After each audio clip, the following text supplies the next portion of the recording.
অতিথিবৃন্দ, আমার সামনে শহীদ কাফেলার কর্মী ভাইরা, আজকের এই বিশাল কর্মী সম্মেলনে সংক্ষিপ্তভাবে আপনাদেরকে আহ্বান জানাতে চাই যে আসুন ছাত্র জনতা যেভাবে রক্ত দিয়ে একটি বৈষম্যহীন রাষ্ট্র প্রতিষ্ঠা করার জন্য চেষ্টা করেছিল, সেই বৈষম্যহীন রাষ্ট্র প্রতিষ্ঠা করতে গেলে কোরআন এবং হাদিস ছাড়া কোনো বিকল্প নেই।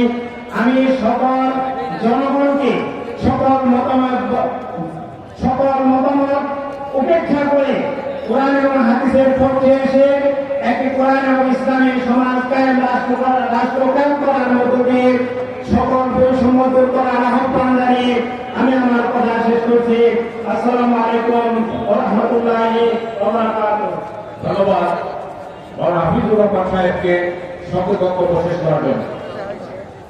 এরপরে বক্তব্য রাখবেন আজকের আমাদের অনুষ্ঠানের সম্মানিত বিশেষ অতিথি, নেত্রকোনার কৃতি সন্তান, বিশিষ্ট আলেমদিন, শিক্ষাবিদ, বাংলাদেশের অন্যতম দিনী প্রতিষ্ঠান আমিরুল্লাহ কামিল মাদ্রাসার সুযোগ্য অধ্যক্ষ জনাব ডক্টর মাওলানা আবু ইউসুফ খান।